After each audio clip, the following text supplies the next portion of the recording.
हम लोग यहाँ पे श्रीमद् भागवतम के दूसरे स्कंद के तीसरे अध्याय के 11वें श्लोक को देख रहे हैं और थीम आपको याद है कि कोई पूछे कि देवताओं की उपासना करने से कुछ लाभ होता है क्या, इन द सेंस वाकई कुछ श्रेय की प्राप्ति होगी क्या, परम पुरुषार्थ की प्राप्ति हो सकती है क्या। तो उन्हें कहा कि नहीं, हाँ, देवताओं की उपासना करने से यही लाभ है कि देवता को पूजते हैं तो वो लाभ प्राप्त होते हैं, लेकिन वास्तविक रूप से देवता की कृपा हो जाएगी तो क्या होगा, भगवान के भक्तों की संगति प्राप्त होगी और भगवान के भक्तों की संगति से भगवान में अचल भाव उत्पन्न हो जाएगा। अचल मतलब यही मेरे प्रभु हैं, यही मेरे त्राता हैं, इनकी ही मुझे सेवा करनी है। Is it okay? मेरे पीछे बोलिए। एतावानेव यजताम् इह निःश्रेयसोदयः भगवत्यचलो भावो यद भागवत संगतः एतावानेव यजताम् इह निःश्रेयसोदयः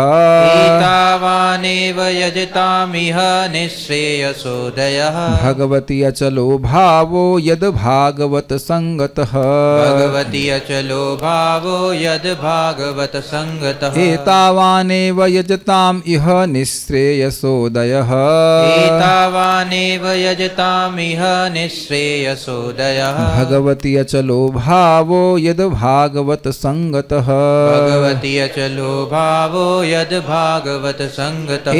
एतावानेव यजताम्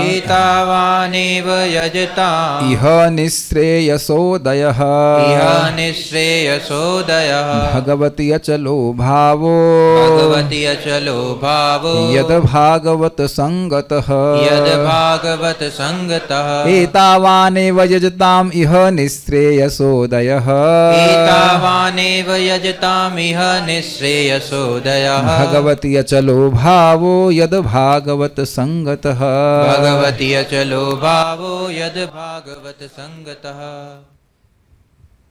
एतावान एव, बस इतना ही, यजताम, जो विभिन्न देवताओं की उपासना कर रहे हैं उनके लिए, इह, इस जगत में, निःश्रेयस उदय, नितराम श्रेयस, सर्वश्रेष्ठ परम पुरुषार्थ बस तभी उदित होता है, उसका उदय तभी होता है जब भगवती अचलो भावो, भगवती शब्द सप्तमी विभक्ति में है, भगवान में अचल भाव हो जाता है कि ये ही कृष्ण ही भगवान हैं, ये मेरे प्रभु हैं, ये मेरे त्राता हैं, ऐसा अचल भाव हो जाता है।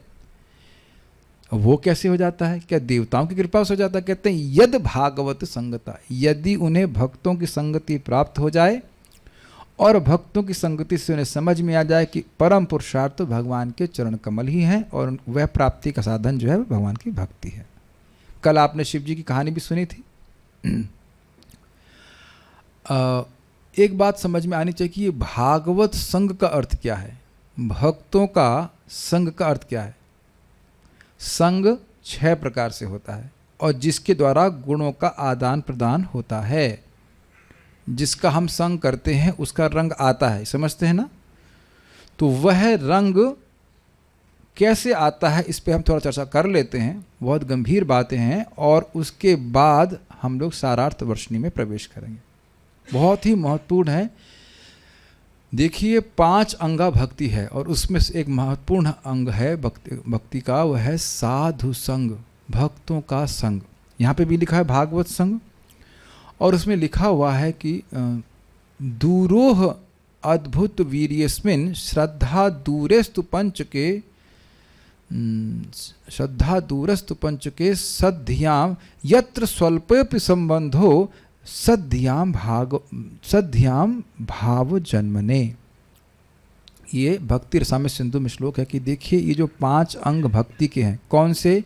भक्तों का संग, हरि नाम संकीर्तन, श्रद्धा से विग्रह की सेवा, धाम का वास और श्रीमद् भागवत के अर्थ का आस्वादन रसिक भक्तों के साथ। ये 5 हैं, याद हो रहे हैं 5? भक्तों का संग, हरि नाम संकीर्तन, श्रद्धा से श्री विग्रह की सेवा, धामवास मथुरावास और श्रीमद् भागवत के शब्दों के अर्थ का आस्वादन रसिक भक्तों के साथ। ये 5 महासाधन है। भक्ति के 64 अंग हैं और उसमें ये 5 महासाधन बताए गए हैं। तो वो कह रहे हैं कि दूरोह अद्भुत वीर्यस्मिन, दूरोह मतलब समझ नहीं आता है, और अति वीर्य अस्मिन, इन साधनों में अत्यंत प्रभाव है। वीर्य मतलब प्रभाव, शक्ति है। क्या शक्ति है? तो कह रहे हैं श्रद्धा दूरेस्तु पंचके, श्रद्धा ना भी हो, श्रद्धा नहीं है इनमें, तो इसका कहते हैं कि श्रद्धा दूरेस्तु पंचके यत्र स्वल्पोपि संबंधे, और संबंध भी बहुत थोड़ा सा है। श्रद्धा नहीं है और संबंध बहुत थोड़ा सा है, तो कह रहे हैं सदधियाम भाव जन्मने, लेकिन अगर वो सदधि है, अपराधी नहीं है, तो भाव जन्मने, भगवान के प्रति भाव उत्पन्न हो जाएगा कि भगवान श्री कृष्ण भगवान हैं और मुझे उनकी सेवा करनी चाहिए। लिखा है ना, भगवती अचलो भावो। यहाँ देखिए, भाव का अर्थ भाव भक्ति नहीं है। भाव मतलब कृष्ण मेरे स्वामी हैं। कुछ समझ पा रहे हैं? सच्चिदानंद महाराज इस बात को समझा रहे थे, उनको बड़ा अच्छा एक्सप्लेनेशन लगा। आज तक मैं खाली यही सोचा करता था कि भाव भक्ति हो जाएगी, वह तो है, लेकिन मैं रिकनसाइल नहीं कर पाता था कि भाई अब श्रद्धा ही नहीं हो तो सीधे भाव भक्ति कैसे हो जाएगी। लेकिन यहाँ बात बिल्कुल सामंजस्य बैठता है कि भाव मतलब भगवान के प्रति भाव उदित हो जाना कि कृष्ण मेरे स्वामी हैं।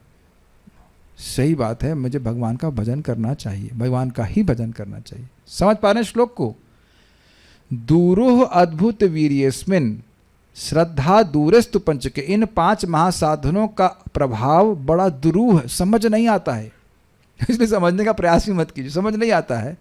लेकिन कैसे? श्रद्धा दूरेस्तु पंचके, इन 5 साधनों में श्रद्धा ना भी हो, ना जानता उसके बारे में कोई, उनको उसको पता नहीं कि ये कोई बहुत महान व्यक्ति साधन है। समझ पा रहे हैं? श्रद्धा रहित होने का अर्थ क्या है, समझ पा रहे हैं? उसको पता नहीं हरि नाम संकीर्तन की वैल्यू क्या है, या ये धाम मथुरा धाम की क्या वैल्यू आ गया सही, या भागवत सुनने आ गया इसी प्रकार से। समझ पा रहे हैं बात? तो और उसके बाद वह उस पर कह रहे हैं कि यत्र स्वल्पो अपि संबंधे, सुनाई कान में टिक रहा है शब्द, यत्र स्वल्पो, सुअल्प, स्वल्प अपि संबंधे, और इनसे इन साधनों से संबंध बहुत थोड़ा सा है। ऐसा नहीं कि बहुत ज़्यादा किया है, लेकिन सदधियाम भाव जन्मने, अगर अपराध रहित है, अपराध नहीं किया हुआ है, तो उसका भगवान के प्रति भाव उत्पन्न हो जाएगा। बहुत अच्छा श्लोक है, होगा तो मैं कल फिर इसको सामने रख कर फिर समझाऊंगा। अब आप ये समझ पा रहे हैं कि ये रेलेवेंट श्लोक है यहाँ के हिसाब से। भक्तों का संग होने से भगवान के प्रति भाव अचल हो जाता है, और अब भक्तों के संग में आए और उसके बाद भागवत भी सुन ले और मथुरावास भी हो जाए, तब तो क्या ही नहीं किया। कुछ समझ पा रहे हैं सब लोग? जूम पे आप लोग मेरी बात समझ पा रहे हो? Yes, I am seeing you also my dear devotees. Although कैमरे की पोजीशन की वजह से ऐसा लगता नहीं कि मैं आपकी तरफ देख रहा हूँ, बिकॉज लैपटॉप में देखता हूँ तो ऐसा लग रहा है कि मैं कहीं और देख रहा हूँ, but I am looking at the devotees. तो अब हम ये बात, हाँ, तो अब प्रश्न आएगा कि यहाँ भागवतों का संग लिखा हुआ है, तो भक्तों का संग होता क्या है, ये थोड़ा समझ लेना। तो स्वरूप क्या है, उसकी आकृति प्रकृति क्या है, उसका तटस्थ लक्षण तो आपने देख लिया, क्या उसका कार्य है कि भगवान के प्रति भाव उत्पन्न हो जाता है ना। लेकिन कैसे संगति होती है, थोड़ा समझने का प्रयास कीजिए। देखिए, अब मेरे पास यहाँ कोई प्रॉप नहीं है, लेकिन कोई मणि है, मणि समझते हैं? तो मणि के पास जो प्रकाश आएगा वही मणि में प्रतिफलित होगा, रिफ्लेक्ट होगा। नीला लाएंगे प्रकाश तो नीला प्रकाश उससे नीली नीली मणि दिखाई पड़ेगी, उदाहरण आप समझ रहे हैं। और अगर पीला प्रकाश लेके आएंगे तो पीली पीली वो दिखाई पड़ेगी। ये नहीं कह सकते कि मणि में प्रकाश प्रतिफलित नहीं होगा।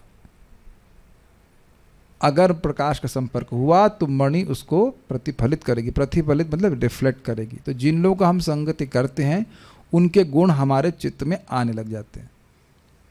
तो अब एक प्रश्न बनेगा, तो संगति का क्या अर्थ है? तो इसको शिला रूप गोस्वामी जी बताते हैं, क्योंकि बहुत महत्वपूर्ण है। ददाति प्रतिगृह्णाति गुह्यमाख्याति पृच्छति भुंक्ते भोजयते चैव षड्विध प्रीति लक्षणम। 6 प्रीति के लक्षण है। संग मतलब आसक्ति, संगात संजायते कामा, संग मतलब अच्छा लगना, प्रीति, ये प्रीति के 6 लक्षण है। क्या प्रीति के 6 लक्षण है? ददाति प्रतिगृह्णाति, कुछ वह भक्तों को दे या कुछ भक्तों से स्वीकार करे। लेकिन ध्यान दीजिएगा कि भक्तों से बहुत लोग बिजनेस करते हुए देखते हैं, वो उससे नहीं होता है, वो बाह्य है, उससे प्रीति नहीं होती है। और गुह्यम आख्याति पृच्छति, हृदय की बात बोले और हृदय की बात सुने। अब देखिए, ये नहीं होता हृदय की बात बोलना कि हम अपने अनर्थों की चर्चा करते रहें। श्रीमद् भागवत बोलना सुनना अच्छा लगता है कि नहीं भक्तों के संग? भक्तों को भी वही अच्छा लगता है और हमको भी इस प्रकार से अच्छा लग रहा है, तो अपना हृदय खोल के सुन रहे हैं कि नहीं? ये बात आप समझ पा रहे हो? सब लोग डिवोटी समझ रहे हैं कि हृदय खोल के सुनना, with a open heart we hear, कि क्या बोलेंगे, ये क्या कहना चाहते हैं, इसे इस तरह से सुनना चाहिए। आज आप लोग कदम कानन महाराज की क्लास में गए होंगे तो आप हृदय खोल के गए होंगे और आप देख रहे थे उसका प्रभाव, बड़ा लग रही थी ना उनकी बातें। हृदय खोल के जाने का अर्थ समझ रहे हैं? यहाँ पे भी आप लोग हृदय खुले हृदय से तो आते हो ना। ये नहीं कि भैया आए चलें, अब क्या करें, रोटी नहीं मिलेगी, ये वो नहीं, ऐसा नहीं है। ऐसी स्थिति में व्यक्ति अनमनस्क रहता है। आप समझते हो इस बात को? आपने अनुभव किया है? किसी से इंस्पिरेशन ना मिलती हो कथा में, ज़बरदस्ती बैठना पड़े तो आप उसकी कोई बात नहीं सुनते। हम सभी के संग ऐसा होता है, वो कुछ भी बोलता रहे, हमारा मन कहीं घुमाते रहेंगे, हम कुछ नहीं सुनेंगे उसकी बात। We will not be interested. आपने ऐसे सुना नहीं? ऐसे कई बार होता है, मेरे संग तो कई बार होता है। मुझे कोई बात सुननी नहीं होती है, कोई व्यक्ति सुना रहा हो तो मैं बोल देता हूँ, मैं आपकी बात सुन ही नहीं रहा हूँ, मैं आपकी बात, मुझे सुनाई नहीं पड़ रहा है। व्हाट? हमने कहा मुझे नहीं सुनाई पड़ रहा, क्या बोल रहे हैं आप, मुझे सुनाई नहीं पड़ रहा। मैं कुछ श्रीमद् भागवतम के बारे में सोच रहा हूँ। एक भक्त मेरे पास आए थे, वो बोल रहे थे, तो मैंने कहा आप कुछ बोल रहे हैं लेकिन मैं सुन ही नहीं पा रहा हूँ कि आप क्या बोल रहे हैं। मुझे इधर भागवत का श्लोक देखना है कि ये संयोग पृथकत्व तो क्या है, वो देख रहा हूँ, मैं सोच रहा हूँ उसके बारे में। आप इधर आप मत जाइए, आप हमको डिस्टर्ब मत कीजिए। आप लोगों के संग ऐसा कभी हुआ है? हाँ, ये रोज ही होता है, रोज क्लास में तो समझ में कुछ आता नहीं, ऐसा होता है नहीं। हृदय, अगर आपको मन में ये आ गया कि ये आदमी बोलेगा क्या, ये क्या बोल सकता है हमारे सामने, मैं कितना भी अमृत बांटता रहूं लेकिन ढक्कन लग गया है बोतल में, नहीं होगा, वो नहीं दिमाग में जाएगा। तो समझना चाहिए कि गुह्यम आख्याति पृच्छति का मतलब है हृदय खोल कर सुनना, with a receptive heart, humble heart. समझ पा रहे हैं? तब तीव्र प्रभाव दिखेगा। जैसे ये प्रॉप है मेरे पास, एक ग्लास देंगे मेरे को, खाली ग्लास देना, हाँ यस। अब ये ग्लास है, हम ज़्यादा कुछ नहीं करेंगे, पानी फैल जाएगा, लेकिन ये ग्लास पात्र है, इस समय पात्र है। और मान लीजिए दूसरा ग्लास मेरे पास होता जिसमें इसमें डालता, तो ये ऊपर रहेगा तब पानी डाल सकता है इसमें। ऐसे भी पानी डाल सकते हैं कुछ पानी डालेंगे पाइप से सब बाहर आ जाएगा, है कि नहीं? कुछ समझ पा रहे हैं बात? इसीलिए भगवान बोल रहे हैं कि भक्तों के संग में कैसे जाना चाहिए। तद विधि प्रणिपातेना, प्रणिपात प्रणाम करना चाहिए। इसका क्या अर्थ है? सम्मान की भावना होनी चाहिए। और जिस वैष्णव के प्रति सम्मान की भावना, उसकी कथा में जाइए, नहीं तो जाने की जरूरत नहीं है। प्रभुपाद जिस बात को बोलते हैं, तुम्हारा विश्वास नहीं तो तुम मत आओ, क्योंकि कोई उसका फायदा नहीं होगा, वो दिखावे की श्रवण होगा, वो सुनेगा नहीं। आपने देखा किस प्रकार से सुखदेव गोस्वामी को आए तो प्रणाम किया परीक्षित महाराज ने, फिर बिठाए, फिर प्रणाम किया, फिर उनका गुणगान किया। कितना सम्मान की भावना थी कि हमारा जीवन धन हो गया, हम सुनने को मिल रहा है श्रीमद् भागवतम। Make sense? देख लीजिए आप भागवत से। प्रणिपात, उसके बाद परिप्रश्न। परिप्रश्न मतलब हृदय में कुछ जिज्ञासा है भगवान के बारे में जानने के लिए, उत्कंठा है, तब तो कुछ वक्ता बोल पाएगा। आप बताओ, इस जगत में किसी को कोई सुनना नहीं चाहे आपकी बात, आप उसे क्या बताएंगे? कोई भी विषय में क्या बताएंगे आप बताइए? दूसरा पॉइंट समझ रहे हैं कैसे ये गुह्यम आख्याति पृच्छति होता है। और तीसरा है सेवा। सेवा का अर्थ है जिससे वो वैष्णव भक्त सुखी हो जाएं। अब आप जानते हो कि यहाँ पे क्लास में सोने वालों से मैं बहुत सुखी हो जाता हूँ, है कि नहीं?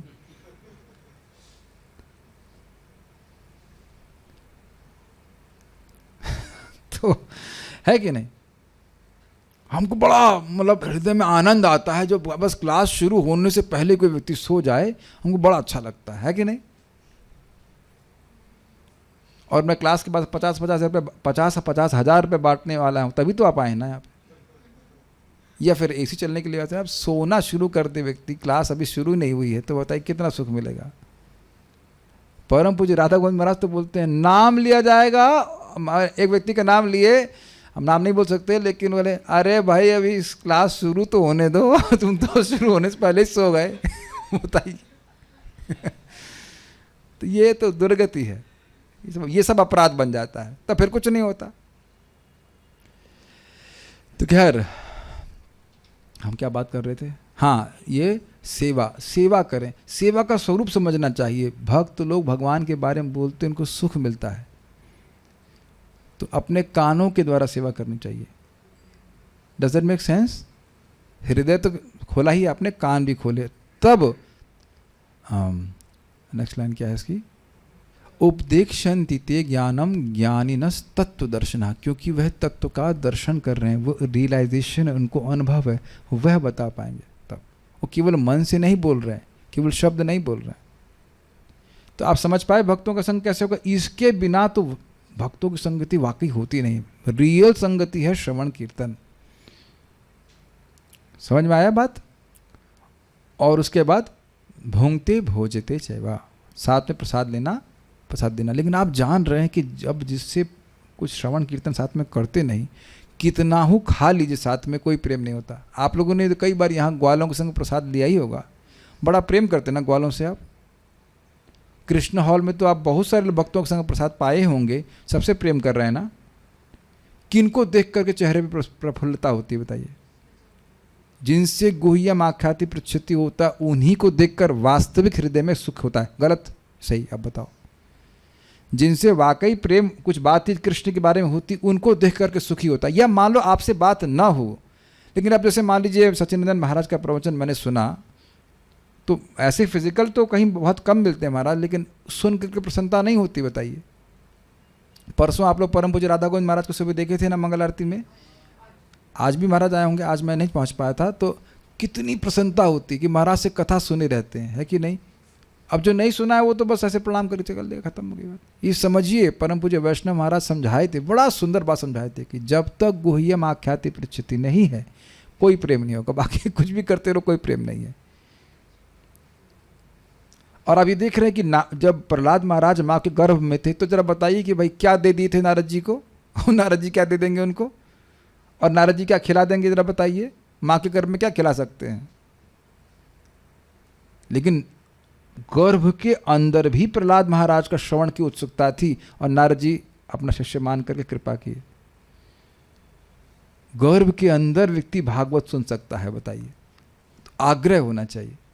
तो ये बात है कि देवताओं की कृपा करते करते, कृपा से किसी तरह वो व्यवस्था कर दें और सनातन भक्तों के पास पहुंच जाए। और देखिए हुआ भी था, कल आप स्टोरी सुने कि शिव जी के पास शिव जी ने उसको सनातन गोस्वामी के पास भेजा, और वो अपराधी नहीं था।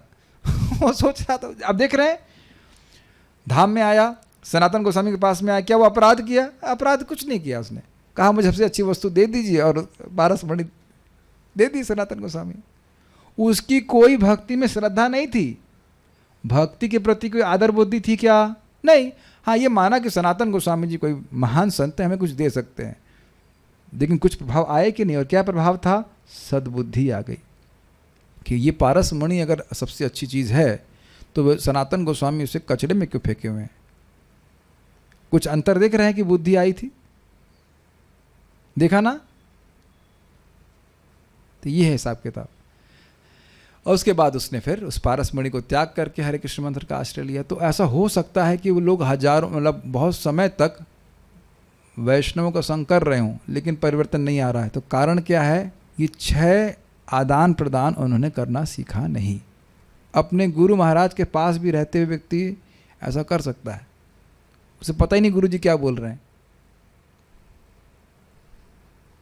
B very careful about this. Srila Prabhupada ji को दीक्षा क्यों मिली, किसी को पता है? प्रभुपाद जी यहाँ पे आए थे, जब यहाँ पे कैंप लगा था ना, इनका यात्रा हो रही थी ब्रज की, तो 6 घंटा श्रील भक्ति सिद्धांत ठाकुर जी बोल रहे थे और प्रभुपाद जी वो बैठे और सुन रहे थे।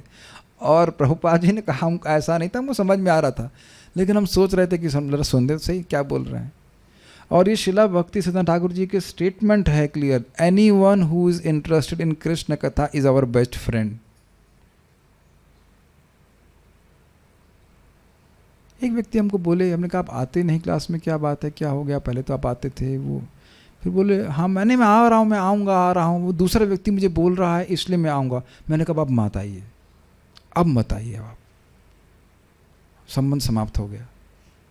दूसरे व्यक्ति की प्रेरणा से आप इस क्लास में आएंगे, बस हो गया समाप्त। यहाँ कोई व्यक्ति प्रेरणा, शिवा प्रभु को प्रेरणा दी जा रही है आने के लिए, हिरन भाई, यानी कि आप मेरे से कनेक्ट नहीं कर पा रहे ना, कोई दूसरा व्यक्ति प्रेरणा कर, कोच करके ला रहा है आपको, कोचना समझते हैं, मारा मार मार करके संबंध समाप्त हो गया। Make sense to you what people are speaking and how I will feel? मैं एक व्यक्ति हूं, मेक सेंस टू यू? यहां कोई भी व्यक्ति आए वो अपनी इच्छा से कोच करके नहीं लाया जा सकता, कोचना समझते हैं। We can not have a conversation like that about Krishna. मैं आप लोग से प्रार्थना कर रहा हूं, जिस दिन आपको अच्छा नहीं लग रहा है आप चले जाओ, लेकिन कोच करके ना लाया जाए। हम तो एक भी व्यक्ति अनमनस्क होता है, हमको बहुत डिस्टर्बेंस हो जाता है। हम things are there, you like, you come, make sense to you, don't like, then you feel inspiration somewhere else, देन हम किसी को भय नहीं दिखाते, भय करके नहीं रखते हैं। मेरे को इंटरेस्ट है, आपको इंटरेस्ट है, क्योंकि प्रभुपाद जी समझाते हैं Bhagavat preaching means preaching to those who are interested, preaching to those who are interested. और नहीं तो कहेंगे ये क्या है संजोग पृथकत्व, इतना कठिन क्यों बोल रहे हैं? ठीक है, व्हाट कैन बी डन। हमको तो बड़ा अच्छा लगता है, इस प्रकार की बातें होती हैं, और मैं ये नहीं कह रहा हूँ कि सभी को इस प्रकार से अच्छा लगेगा। इस पे भी सच्चिदानंद महाराज बहुत सुंदर बात बताए कि देखिए, बहुत अच्छा बात हमको लगी, हमको उससे बहुत शिक्षा प्राप्त हुई कि देखिए हर व्यक्ति इस प्रकार के भागवत संग में इंटरेस्टेड नहीं होगा। It is his choice and we accept that, so we don't force anyone. कुछ समझ में आ रहा है मेरी बात? बहुत सुंदर हमको शिक्षा प्राप्त हुई। कुछ समझ पाया मैं क्या कह रहा हूं? हर किसी का इस प्रकार की भागवत टीका आदि में कोई रुचि नहीं होगी, कोई जरूरी नहीं है, फाइन, लेकिन जिनकी रुचि है वो आए यहाँ सुनने के लिए। इसीलिए जो लोग भी ज्वाइन कर रहे हैं, करने की इच्छा रख रहे हैं, तो मैंने कहा भाई ये ऐसे होने वाला है, आप देख लो कि ये ट्रेनिंग सब कभी समाप्त होने वाली नहीं है, अनलेस अल्लाह ताला हमको ऊपर उठा ले तो उसके लिए तो प्रयास चल रहा है ऊपर उठने के लिए।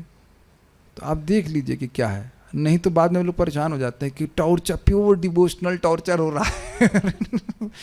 Make sense? देख लीजिए कि चेक कर लीजिए, पहले इस्तेमाल करें फिर विश्वास करें। Make sense? अरे आप पागल हो गए क्या? नहीं, लक्ष्य है पागल होने का, क्योंकि जब तक पागल नहीं होंगे तब तक भागवत समझ नहीं आएगी। ये मेरे शब्द नहीं है, श्रीमंत चैतन्य महाप्रभु के शब्द हैं कि सनातन तुम एक पागल हो और मैं बातुल हूँ, दोनों पागल हैं, और अब पता नहीं पागलपन में क्या बोल दिया मैंने, लेकिन भागवत समझने के लिए पागल ही होना पड़ जाता है कि ये अर्थ है वो अर्थ है, तब तो बाहर न आनेंगे उसको। तो हम सारा दर्शन में प्रवेश करते हैं। तो कुछ अब मैं खाली बोल रहा हूँ, भागवत संग पे बोल रहा था। With open heart we come with the eagerness to hear about Krishna. ठीक है, सारार्थ दर्शनी तब भक्तों का संग होता है। सारार्थ दर्शनी, विभिन्न देवताओं के भक्तों की कामनाएं लाभ होने के पश्चात उन्हें कौन सी गति प्राप्त होती है? कुछ भी नहीं। कोई व्यक्ति कहे कि भाई देवताओं की उपासना करके उन्हें क्या लाभ मिलता है, तो कहते कुछ लाभ मिलता है नहीं। किंतु यदि उन्हें यादृच्छिकी मतलब जो अब किसी कर्म के द्वारा उत्पन्न नहीं हो रही है, इंडिपेंडेंट, पूरी तरह इंडिपेंडेंट, किंतु यदि उन्हें यादृच्छिकी महत कृपा प्राप्त होती है तो तभी वे भक्ति प्राप्त करते हैं, यह कहा गया है। तो इस प्रकार यजताम अर्थात ये देव उपासक निःश्रेयसोदय अर्थात परम श्रेय की प्राप्ति करेंगे। तो देवताओं की उपासना कर रहे हैं और अब भक्तों की कृपा से उनको भक्तों का संग प्राप्त हो गया। बस कुछ कृपा मिल गई तो तब उनका कल्याण होगा, नहीं तो इस देव उपासना से उन्हें कुछ नहीं मिलने वाला। ठीक है, वो कैसे? यद अर्थात यदि भक्तों के संग के कारण भगवत भाव अर्थात भगवान के प्रति सेवयत्व भावना उत्पन्न होती है तो ही यजताम अर्थात देव उपासक परम श्रेय प्राप्त करेंगे, अन्यथा नहीं। तो ये बड़ा स्पष्ट है कि परम श्रेय कैसे प्राप्त होगा? भगवान की सेवा के द्वारा। और वह भाव कैसे उत्पन्न होगा? भक्तों के संग के द्वारा। तो भक्तों का संग यदि इनको प्राप्त हुआ और प्राप्त होने के बाद उनका भगवान के प्रति भाव हुआ तभी उनका कल्याण है, तो देव उपासना से कुछ नहीं मिल रहा उनको। इस तरह से एक्सप्लेन कर रहे हैं। अन्यथा निःश्रेयसोदय अर्थात कोई श्रेय नहीं होता। निःश्रेयस उदय, श्रेय मतलब कल्याण, नि मतलब नितराम कल्याण, सब सर्वश्रेष्ठ कल्याण, और उदय मतलब उसका उदय होना। तो कह रहे हैं निःश्रेयसोदय यानी कि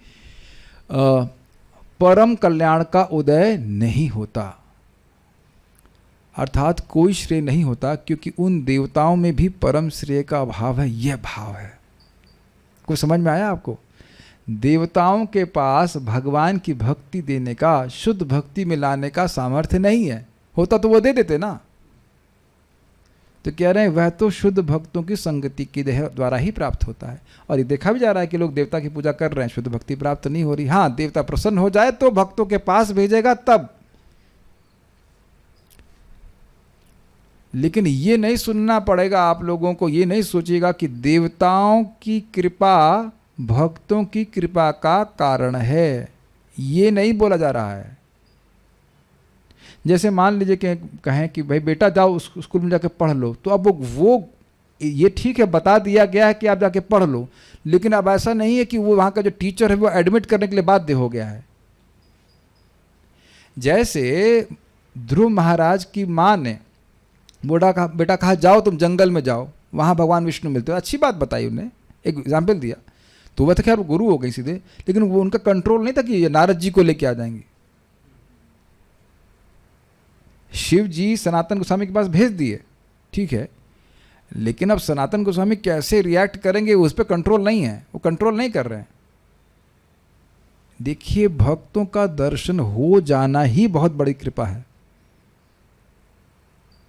और ये कब किस पे हो जाएगी कुछ कह नहीं सकते। आप ये देखो ना कि वो जो Nala Kubera Manigriva, come on doing their gandharva things है कि नहीं? समझ रहे हैं? गंधर्व, अब ये महीना आ रहा है, वो लोग मंदाकिनी में अप्सराओं के संग विहार कर रहे थे और वहाँ नारद जी का प्रवेश हो गया। अब नारद जी वहाँ क्यों आ गए? क्या कारण है जरा बताइए। तो कारण क्या है? कोई कारण नहीं है। वह कर्म के बंधन में नहीं फंसे हुए हैं कि अब कोई कारण करेंगे, कुछ कर्म किया उसकी वजह से कर्म करेंगे। वो पूरी तरह से इंडिपेंडेंट है। नारद जी भक्ति देने में, नारद जो नारायण को देने में समर्थ हैं, इंडिपेंडेंट हैं, उनको नारद कहते हैं। समझ में आ रहा है? ये नहीं सोचना चाहिए कि वो देवता थे और शिव जी के अनुचर थे, ये थे तो वो थे, तो ऐसा कुछ नहीं था। नारद जी का दर्शन हुआ और यद्यपि उन्हें नारद जी का अपराध किया, उनके सामने वो निर्वस्त्र होकर प्रकट हो गए, फिर भी उनका उद्धार ही नारद जी किए। यद्यपि लग रहा है शाप दे रहे हैं कि तुम 36,000 साल तक पेड़ बन जाओ, लेकिन पेड़ कहाँ? नंद बाबा जी के घर में पेड़ बन जाओ। क्या मिलेगा उससे? भगवान श्री कृष्ण की सुंदर सुंदर मधुर लीलाओं का दर्शन देख करेंगे। वो 36 करोड़ साल में भी भगवान की भक्ति प्राप्त नहीं करने वाले, 36 अरब साल में भी नहीं। समझ पा रहे हैं? लेकिन नारद जी को श्राप था, श्राप नहीं था, वो आशीर्वाद था। लेकिन अब अपराधी थे वो, तो इसलिए तो अधिक समय लगा। और अपराधी नहीं होते प्रहलाद महाराज की तरह तो तुरंत भक्ति उत्पन्न हो जाती। तो ये देखा जाता है कि भगवान के भक्तों का संग कभी निष्फल जाता ही नहीं है। देखा ना आपने नारद जी का संगति से किस प्रकार से श्रेय का उदय हो गया। और दूसरा एग्जाम्पल आप जानते हैं, मृगारी नाम का एक व्यक्ति था जो हिरण के आदि को गर्दन काट के छोड़ देता था, और वहाँ नारद जी वहाँ पे अपने आप पहुँच गए। कम ऑन, ऐसे व्यक्ति को कौन प्रीचिंग करेगा? लेकिन नारद जी को समझ गए, नारद जी समझे कि ये व्यक्ति मूर्ख है और इस प्रकार से वह जानवरों को मार रहा है, उसका भविष्य बहुत खराब हो जाएगा आगे। तो ये भक्तों के हृदय में सहज दया होती है भक्ति होने के कारण, इस कारण से वह कृपा करते हैं।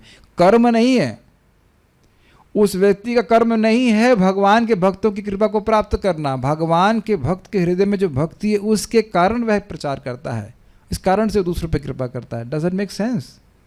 भक्तों की कृपा का कारण भक्ति है, किसी का कर्म नहीं है। भक्ति पूरी तरह से स्वतंत्र है। अगर आप सुनना चाहते हैं इसको तो आप लोग कृपया रिकॉर्डिंग सुन सकते हैं।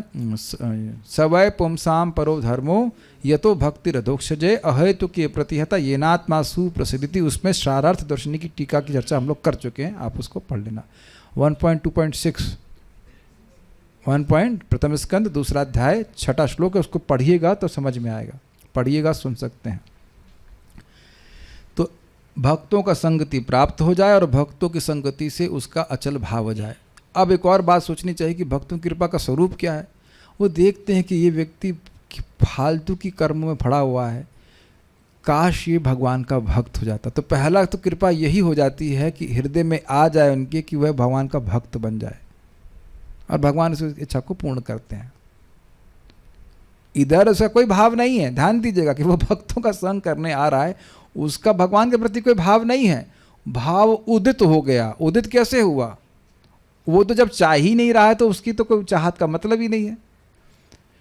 उसको तो पता ही नहीं ना कि भगवान कौन है, भगवान की सेवा से क्या लाभ होगा। भक्त कृपा करके बता रहे हैं तब भाव उदित हुआ है। आप लोगों का कैसे भाव उदित हो गया बताइए?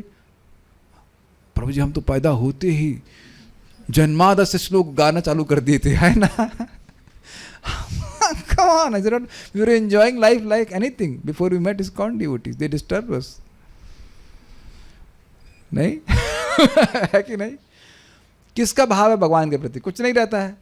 बहुतों को लड्डू गोपाल की पूजा कर लेंगे, उसके बाद लड्डू गोपाल को बंद कर देंगे। लड्डू खिला दिए, तुम रहो चुपचाप, अब डिस्टर्ब नहीं कर रहा हूँ उनको। अब हमारी ज़िंदगी अलग, तुम्हारी ज़िंदगी अलग, है कि नहीं? यस। लेकिन ये ISKCON वाला क्यों डिस्टर्ब कर रहे हैं? तो भक्त लोग देख रहे हैं कि लोग कितने दुखी हैं। परिभ्रमण तत्र न विंदते, अर्थान लगे पड़े, मेहनत करने में कोई सुख नहीं मिल रहा है। तो इसलिए स्पिरिचुअल इम्पेटस, आध्यात्मिक प्रेरणा जो भगवान कृष्ण हृदय से देते हैं उसमें प्रचार करते हैं। भक्ति करने से हृदय कोमल हो जाता है, उसमें दया उत्पन्न होती है और दूसरों को दुख देखे नहीं जाते, फिर इसलिए प्रचार करते हैं। अरे नहीं हो रहा है तो भी प्रगति करने की जरूरत है, और अच्छे से जप कीजिए, भागवत सुनिए। प्रभुपाद जी बड़ा स्पष्ट कहते हैं कि जो व्यक्ति निरपराधिक जप कर रहा है उसके हृदय में दूसरों के कल्याण करने की भावना मतलब भर जानी चाहिए। ये प्रमाण है। और क्या प्रमाण है इस पे बताइए? वैष्णव वैकुंठ से 4 पार्षद अजामिल जैसे व्यक्ति को बचाने के लिए आए। वो समझ रहे हैं भक्ति की महिमा। जितना हृदय शुद्ध होगा उतना भक्ति की महिमा समझ में आएगी, और इस कारण से भक्ति दूसरों को देने के लिए व्यक्ति स्वयं भी कष्ट उठाने का प्रयास करेगा। परम पूज्य जय पताका महाराज को देखिए, आप इधर देखो ना, आप किसी को दीक्षा देने वाले हो, उसके सारे कर्म लेने वाले हैं। नहीं, मेरे से अपने वाले खत्म नहीं हो रहे दूसरे के कैसे लूंगा मैं, है ना? अपने तो खत्म कर लूंगा, दूसरे के क्या लूंगा मैं? And still Maharaj is initiating, नहीं? जबकि महाराज कितने बीमार हैं। ये क्यों है? उनकी हृदय की दया ही है। क्या परम पूज्य गोपाल कृष्ण महाराज दीक्षा देना बंद कर दिए हैं, या परम पूज्य राधा गोविंद महाराज? या कभी सोचते नहीं आप? एक और सुनिए आप कथा। Prabhupada was almost on death bed, बहुत बीमार थे यहीं वृंदावन में, और एक योगी आया और उसने कहा कि आप ये जो अपना विग्रह है, गौरनिताई में प्रभुपाद जी का विग्रह भी ना यहाँ रखे हैं ना, इस पे लोग प्रणाम कर रहे हैं, उसका कर्म आपको लग रहा है, इस कारण आप और बीमार पड़ रहे हैं। प्रभुपाद कहते हैं I know it, I know it, मैं जानता हूँ ये बात। और प्रभुपाद जी ने स्वयं इस विग्रह की स्थापना कराई थी। ऐसा मत सोचिएगा कि आपके गुरु महाराज आपको दीक्षा दे रहे हैं तो उनको ये नहीं पता है कि हम नियमों का पालन नहीं कर पाएंगे। You know that? उनको पता है कि बहुत बड़ी गलती करेगा। क्या सोचते हैं हम लोग बताइए? हम सोचते हैं कि वो हमारी तरह देख रहे हैं, वो सब अंदर बाहर सब देख लेते हैं गुरु महाराज। परम पूज्य गोपाल कृष्ण महाराज को पूछा गया कि उसको दीक्षा दे सकते, कहते नहीं वो अभी रेडी नहीं है। महाराज जी कैसे मालूम? आप क्या सोचते हैं आपको दीक्षा दे रहे हैं, आपको पता नहीं है? सब आगे पीछे का बता दें। They are connected with Krishna. समझ सोचिएगा, कोई जान नहीं रहे हैं कि क्या सोच रहा है, क्या कर रहा है। जिसको प्रेम प्राप्त है सारी सिद्धि इसके पास रहती हैं। लेकिन बड़ा मैं इस पे विनोद पे कुछ बोलूँगा, कैसे भक्तों को बोलते हैं कृपा करते हैं। एक माता जी थी बांग्लादेश से, वह है परम पूज्य जयप्रताप महाराज से दीक्षा लेने के लिए आई। तो क्या तो लोगों की चेतना है, कल परसों दीक्षा है, नाम चढ़ गया है, तुम मछली खा के आई, कह रहे कि अब दीक्षा के बाद तो खा नहीं पाऊंगी, खा के चलती हूँ। क्या चेतना है बताइए। तो जब दीक्षा के लिए आने वाली थी तो महाराज एक गट्ठर में से एक पेपर निकाल दे के, तो ये योग्य नहीं है। अब बताइए ये कैसे मालूम चलेगा?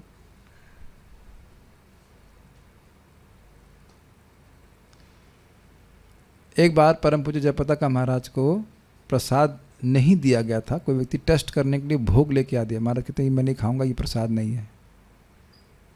हम देख सकते हैं, हमको तो शायद पता चले तो रसगुल्ला तो खा जाएंगे उसको, अच्छा गलती होगी कोई बात नहीं, गीता पाठ कर लूंगा।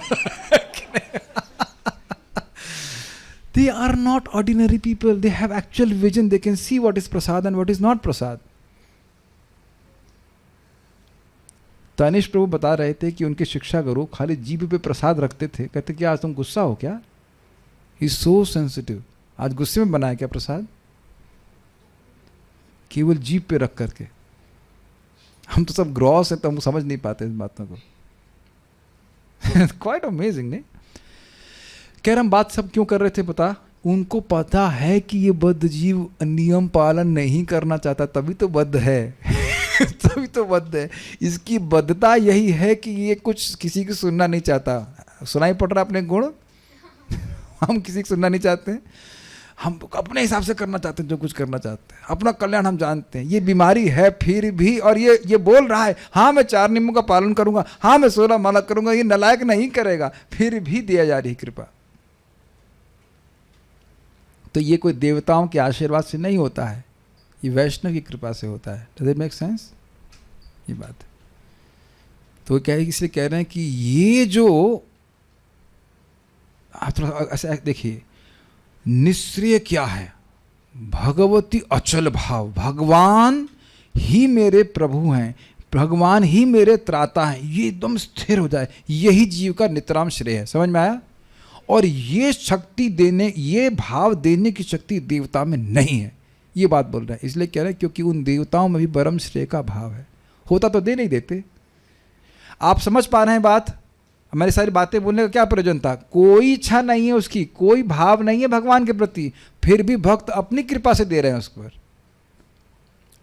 और नारद जी स्वयं उदाहरण, छोटे बच्चे थे, सेवा कर रहे थे भक्ति वेदांतों की, उन्होंने भाव दे दिया नहीं, ज्ञान दे दिया कि नहीं सारा कुछ? छोटे बच्चों को क्या पता रहता? एक आपको मैं बड़ी रोचक घटना बताऊं, बड़ा हंसेंगे इसके ऊपर, बड़ा मजेदार। वैष्णव से धोखेबाजी नहीं करना चाहिए, वो धोखा दे के भी अच्छी वस्तु दे सकते हैं। हमको बताते हैं क्या, परम पूज्य राधानाथ महाराज प्रवचन करते हैं, महान भक्त हैं, शुद्ध भक्त हैं। तो एक व्यक्ति स्टूडेंट आता था, वो पीछे क्लास में अपना पढ़ाई करता रहता था कि भाई ये इसकी अटेंडेंस लग जाए कि हाँ क्लास में आ गया और प्रसाद मिल जाए। बाद में उसने लाल कपड़ा ले लिया। चीटिंग करोगे? चीटिंग करोगे तो कान में तो जा रहा है ना बात, आप पढ़ भी रहे हैं, कुछ भी कर रहे हैं, तो कान तो उसमें सुनाई पड़ ही रहा है ना। अब उनका नाम हम नहीं जान रहे हैं, लेकिन इस्कॉन चौपाटी में ब्रह्मचारी बन गए। इतनी शक्तिशाली कृष्ण कथा। चीटिंग है ना, पूरी चीटिंग कि हम सुने कि नहीं, कुछ अपना काम करेंगे कॉलेज का, और इतना प्रभाव की। ये श्रवण बड़ा शक्तिशाली। सही बताओ, मैं भी सिंगरौली में था, नौकरी कर रहा था, तो उससे पहले महाराज को जानता भी नहीं था बिल्कुल भी। महाराज का गुण, महाराज के द्वारा परम पूज्य भक्ति क्या नाम है इनका मित्र, भक्ति तीर्थ महाराज का गुणगान सुना था मैंने। 7 घंटे का महाराज लेक्चर दी थे नॉन स्टॉप।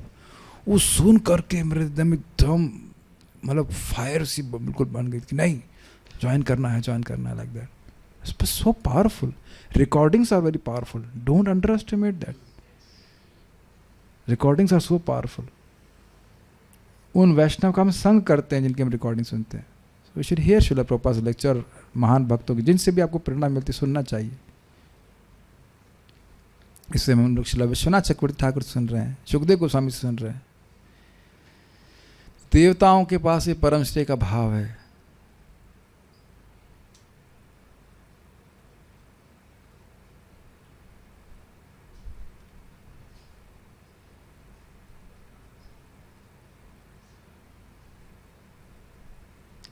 एक रुचिकर बात है ना कि यद्यपि देवता भगवान के भक्त हैं ही, लेकिन कभी कभी उनमें ये भी भाव आ ही जाता है ना कि हम भी ईश्वर हैं। नहीं तो बताइए इंद्र भगवान कृष्ण से झगड़ा क्यों करते, और बड़ा भयंकर झगड़ा किए हैं। गोवर्धन लीला आने ही वाली इसी महीने में हुई थी ना, और इतने उद्यत हो गए कि सारे ब्रज के लोगों को मारने के लिए उद्यत हो गए। ऐसा तो कोई शुद्ध भक्त सोच भी नहीं सकता ना। ऑल दो शिव जी भक्त हैं, ब्रह्मा जी भक्त हैं, तो इसलिए हम जनरलाइजेशन नहीं कर रहे हैं, लेकिन एक इंटरेस्टिंग बात है प्यारे। खैर हम ज़्यादा कुछ नहीं कहेंगे, बस इतना ही कहना चाहेंगे कि भगवान में अचल भाव देने की क्षमता शुद्ध भक्त में ही है। इस संदर्भ में भगवान की उक्ति है, ये प्यन्य देवता भक्ता यजन्ते श्रद्धयान्विता तेपि मामेव कौन्तेया यजन्ते विधिपूर्वकम् अहम हि सर्वयज्ञानां भोक्ता च प्रभुरेव च न तु मामभिजानन्ति तत्त्वेनास्तश्वनन्ति ते।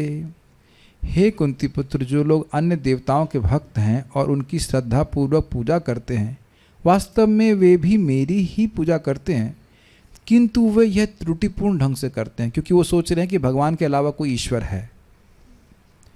मैं ही समस्त यज्ञों का एकमात्र भोक्ता तथा स्वामी हूँ, अतः जो लोग मेरे वास्तविक दिव्य स्वभाव को नहीं पहचान पाते वे नीचे गिर जाते हैं।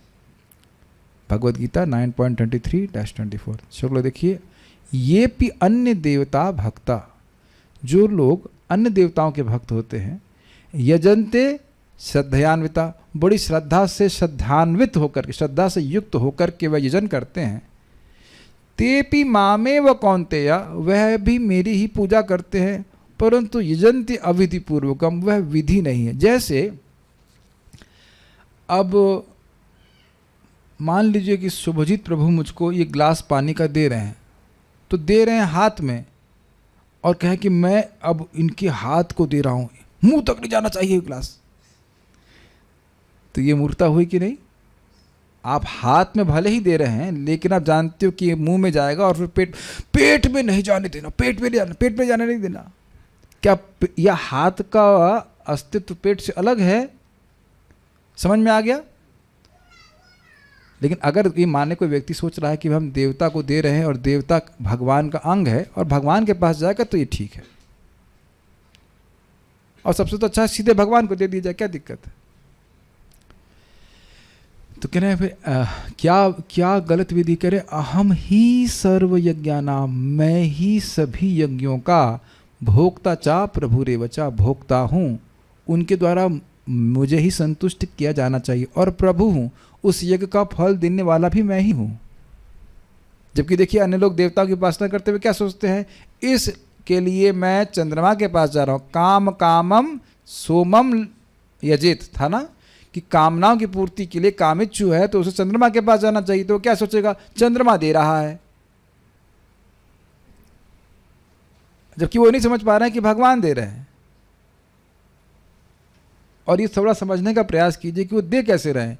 चंद्रमा के पास भी लिस्ट है कि भाई ये कोई व्यक्ति आपको ऐसे देता है तो आप इसको ये वस्तु दे दीजिए। जैसे यहाँ गवर्नमेंट के लोग स्वतंत्र नहीं कुछ भी देने के लिए, आपको ऐसा होगा कि घर में हाँ ठीक है 25 शीशी लगा लो कोई दिक्कत नहीं है ऐसा बोल सकता है ना? वह कुछ भी आपको दे रहा है वो उसके पीछे गवर्नमेंट की अथॉरिटी है, उसके नियम के अनुसार दे रहा है। मेरी बात आप समझ पा रहे हैं?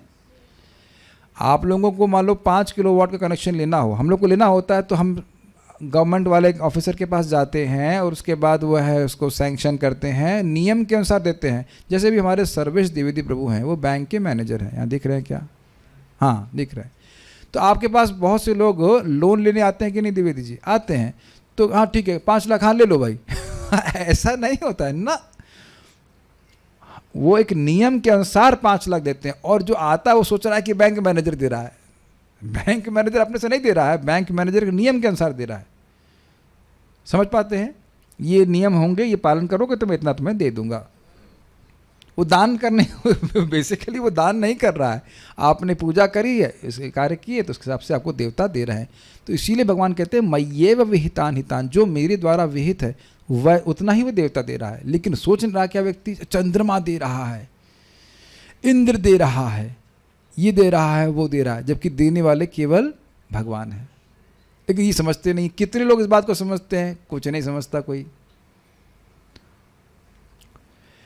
ना। अच्छा ना जाने तो अच्छा बस कहते हैं ना तू माम अभी जानंती, तो लेकिन वह मुझको इस प्रकार से नहीं जानते हैं। तत्वेना तत्वेना त्वश्चरन्ति ते, इसका क्योंकि वह तत्व में हमको नहीं जानते हैं कि भगवान श्री कृष्ण ही सभी यज्ञों के भोक्ता हैं, इस कारण से वे नीचे गिर जाते हैं। ये स्थिति है। तो जो भगवान को ठीक ठीक समझेगा वो ऊपर उठेगा, ये बात है। जो व्यक्ति कह रहा है कि सभी भगवान हैं, उसकी सदगति नहीं हो सकती, वो अपराध कर रहा है। कोई व्यक्ति कहे यहाँ पर प्रवचन कौन करता है? सब लोग करते हैं प्रवचन। व्हाट? सब लोग करते ही का मतलब हुआ? भारत में कितने प्राइम मिनिस्टर हैं? सब प्राइम मिनिस्टर, जिसको तुम मान लो वही प्राइम मिनिस्टर। व्हाट? हम तो ये मानेंगे कि आपका दिमाग खराब हो गया है कि नहीं। कोई अब और एग्जाम्पल सोचिए, अस्पताल जाए और हमको सर्जन से मिलना हो तो कहे भाई ये सर्जन कहाँ है? जिसको मान लीजिए वही सर्जन। क्या है, कोई भेद नहीं देखते। हम लोग उदार हैं, हम लोग भेद नहीं देखते। जिसको तुम्हारी इच्छा हो उसको तुम सर्जन मान लो, ऑपरेशन करा लो। काफी उदारवादी विचार है। तुम डिवोटीज क्या लगता है आप लोगों को? ना कम ऑन, ऐसा नहीं हो सकता।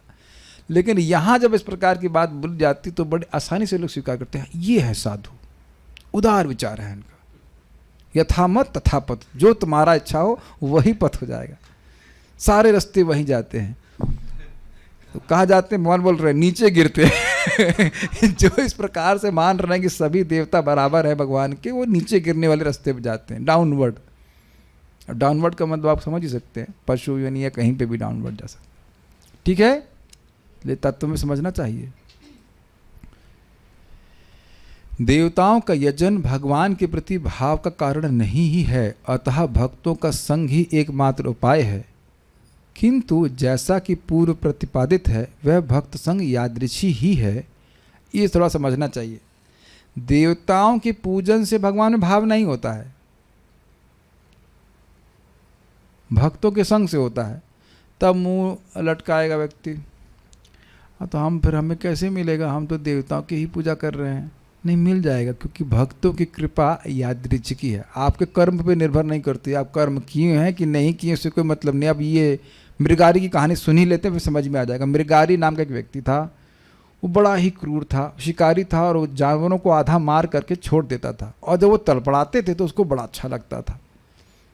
ये हमने आंखों से भी देखा। इस प्रकार से कुछ लोग हैं, रेत देंगे आधा मुर्गी की उसको गर्दन को, और फिर वो खुश होते हैं जो तड़पड़ाता है। तो इस प्रकार के घोर चित्त वाले लोग होते हैं। तो नारद जी ने ऐसे तड़पड़ाते हुए जानवरों को देखा तो बड़ा दुख लगा उनको। तो फिर वो शिकारी धनुष लेकर के साध रहा था, किसी तीर को साध रहा था कि मारने के लिए। तो नारद जी ने उस जानवर को भगा दिया, खुश कर दिया। उसे बड़ा क्रोध हुआ। लेकिन नारद जी जब सामने आए तो उनके प्रभाव से वो क्रोधित नहीं हो पाया। वो समझ गया कि महान संत हैं। तो फिर उन्होंने पूछा कि आपने क्यों ऐसे भगा दिया? तो फिर नारद जी पूछे कि तुम ऐसा कर रहे हो, ऐसा क्यों कर रहे हो? तुम उनको पूरा मार दो तो ठीक है, लेकिन आधा मार के तुम क्यों छोड़ रहे हो? वो तो उनको बहुत अधिक कष्ट दे रहे हो, उससे तुमको बहुत घोर नरक में जाना पड़ेगा। तो कहते हैं कि मैं क्या करूं? देखो कितना अद्भुत बात है। कहते हैं मैं क्या करूं, हमको ऐसे ही सिखाया गया है, मेरे पिताजी भी ऐसे करते थे। और जब मैं जानवरों को आधा मरा देख करके और तड़पड़ाते हुए देखता हूँ तो आनंद बड़े अंतरे, मेरे हृदय में आनंद बढ़ता है। आहा, तो बड़े अच्छे महात्मा थे। तो नारद जी ने समझाया कि देखो भाई, तुम देखो ये सारे जानवर, अपनी योग शक्ति से दिखा कि देखो ये सब तुम मर जाओगे तो सारे जानवर वापस आएंगे और तुमको फिर बहुत दुख देंगे। तब वो घबरा गया। तो फिर कहा क्या बताइए क्या सोल्यूशन है हमारे पास है, कैसे बचूंगा मैं इस पाप से। तो उन्होंने कहा देखो तुम तुरंत ही अपना ये घोर कर्म त्याग दो और भगवान का भजन करने लग जाओ। तो क्या मैं ये त्याग दूंगा तो जीऊँगा कैसे? तो कहते हैं मैं व्यवस्था कर दूंगा। तो अब उसको विश्वास नहीं होगा, अरे ये बाबा कैसे व्यवस्था करेंगे, तो चला जाएगा, मैं भूखा मारूंगा। तो नारद जी ने उन जानवरों को जिंदा कर दिया, अपनी शक्ति से जिंदा कर दिया। तब उनको लगा अरे गुरु जी तो बड़े समर्थ हैं। तो फिर वह सारा अपना पाप जो है, पाप का धन था, वो कुछ बताए थे नारद जी, आधा आप वैष्णव को दे दीजिए, आधा ऐसे दान कर दीजिए, जो भी है, और कुटिया बना करके वो रहने लग गया अपनी पत्नी के साथ। तो जब ये हल्ला हो गया कि मृगारी भक्त बन गया है तो लोग आश्चर्यचकित हो गए और वह खूब सारा अन्न ला के देने लगे, इतना कि उसे बांटना पड़ रहा था। और 1 साल के बाद नारद जी देखे आए लौट करके, कहीं शिष्य कहीं ब्लूप तो नहीं कर गया, जीवित तो है ना, भक्ति कर रहा है कि नहीं। तो उनके मित्र पर्वत मुनि भी साथ में थे। तो जब उनको देखा तो उसने प्रणाम किया, लेकिन प्रणाम करने से पहले उछला, वो मृगारी उछला, उसके बाद थोड़ा कुछ उसने किया, उसके बाद फिर वह नीचे प्रणाम किया। तो नारद जी बोले ठीक हो, भजन चल रहा है? कहते हाँ गुरु महाराज सब सही चल रहा है, बड़े चल रहा है। तो कहते सब कुछ। तो फिर महाराज नारद जी पूछे कि भाई क्या कारण है, आप पहले उछले क्यों? तो कह रहे हैं प्रणाम करने से पहले उछले क्यों? आप लोग कभी करते हैं ऐसे, गुरु महाराज को देखते उछलने के बाद आप प्रणाम करें? ऐसा नहीं होता। तो गुरु महाराज भी कहेंगे क्या हो गया भाई? तो उन्होंने कहा कि सामने कुछ चींटियां थी, उनको मैं मारना नहीं चाह रहा था।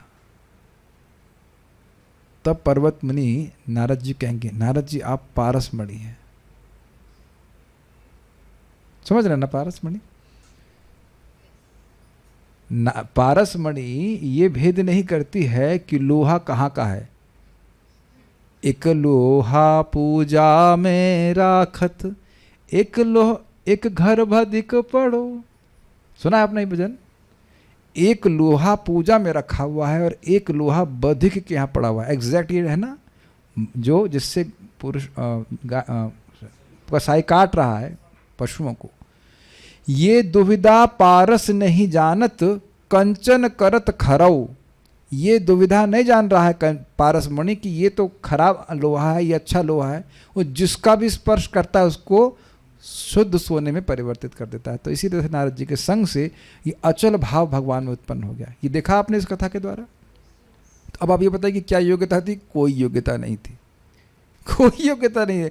अब ये नहीं कह सकते थे कि वो है अब गर्दन काट रहा है पशुओं की तो वह योग्यता। हाँ, एक बात मैं बताना भूल गया इस कथा में कि जब नारद जी को देखा, पहली बार देखो, तो नारद जी को प्रभाव से उसके प्रति, उनके प्रति सम्मान की भावना आ गई। कहने लगे क्या आपको कुछ मृगचर्म चाहिए?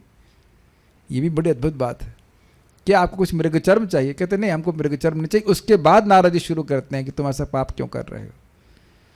तो भक्तों का ये देखिए कितना सुंदर प्रभाव है कि ऐसे घोर हृदय वाले व्यक्ति के हृदय में भी भगवान के प्रति अचल भाव को जागृत कर सकते हैं।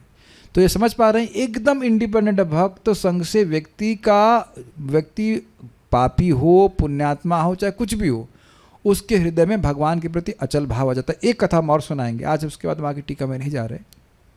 महाराज प्राचीन भरिष्यत, ये ध्रुव महाराज के वंशज थे और इतने उन्होंने यज्ञ किए कि पूरे पृथ्वी पे कुश, समझते हैं, कुश घास भिज गई, इतने यज्ञ किए और उसमें भी पशु का वध होता था। तो फिर नारद जी आते हैं, आप चौथे स्कंद में सुनेंगे, और उनको खूब कथा सुनाते हैं, प्रचार करते, कहानी सुनाते हैं ऐसे करके, और फिर उनको यही भाव उत्पन्न कर देते हैं कि भगवान की भक्ति ही तुम्हारे लिए कल्याणकारी, यज्ञ मत करो। तो अब देखिए बड़ा रुचिकर, प्राचीन भविष्यत कहते हैं कि नारद जी इतने सारे ब्राह्मण आए और इतने सारे यज्ञ हुए, लेकिन आप ही बता रहे हो कि भगवान की भक्ति करने से कल्याण है, ये बाकी लोग क्यों नहीं बता रहे? दो ही संभावना है, या तो इनको पता नहीं है या फिर मैं योग्य नहीं हूँ। तो नारद जी ने क्या कहा? इनको पता ही नहीं है। और आप अगर करना चाहते हो टेस्ट तो ज़रा पूछ लेना किसी भी एस्ट्रोलॉजिकल व्यक्ति से जो भक्त नहीं है, तो यह सोल्यूशन कभी नहीं बताएगा कि तुम भगवान का नाम जप करो, भगवान की भक्ति करो और उसके द्वारा तुम्हारा उद्धार हो जाएगा। जैसे भी मैं एक व्यक्ति का योगा का ट्यूटोरियल देख रहा था, उन्होंने बताया कि आपका डाइजेशन कैसे इंप्रूव होगा, ये होगा वो होगा, और फिर बाद में बोला ये देह को स्वस्थ रखना चाहिए ताकि हम लाइफ को एंजॉय कर सकें। हमने कहा इसको भी पता नहीं है कि मनुष्य देह का उद्देश्य क्या है, मनुष्य देह ठीक कैसे रखें ये पता है, लेकिन इस योगी को एटलीस्ट उसने वीडियो में तो नहीं बताया, उसने नहीं बताया कि देह का उपयोग क्या है। देह का उपयोग एंजॉय करना है, घूम फिर के वही। प्रभुपाद कहते हैं चील उड़ता बहुत ऊंचा है लेकिन देखता नीचे है कि मांस का टुकड़ा कहाँ है। क्या है, क्या योगी है फिर बताइए? है बड़ा, है ना, एकदम लास्ट में देह इसलिए रखी कि एंजॉय। तो जिसको ये ज्ञान है ही नहीं, भगवान के प्रति भाव है ही नहीं, वो देगा कैसे? और जिसके पास है वो देगा क्यों नहीं, वो देता ही रहेगा। ठीक है, तो इसीलिए हम लोग को भगवान के भक्तों का संग करना चाहिए। और इस पे आपने ये भी आज सीखा कि भक्तों का संग किस प्रकार से करना चाहिए। हृदय खोल करके भगवान के भक्तों के संग कथा श्रवण करने के लिए आना चाहिए। Will release it also in that way और also those qualities will come. और एक और चीज़ देखना, जब वाकई भक्तों का संग करेंगे और वो भक्त खुश होंगे, खुश भक्त भक्ति करके वे भजन करके खुश हैं, तो हमारे हृदय में भी इच्छा आएगी हम भी क्यों ना ऐसे भक्त बने। ये बहुत से लोगों की आपने देखा होगा कि अरे ये लोग कितने खुश हैं, कितने अच्छे हैं, भोग नहीं जुटा रखे हैं इन्होंने फिर भी सुखी हैं, काश हम भी ऐसे भक्त बन जाएं। इसके लिए बहुत अच्छे से भक्ति करना जरूरी है।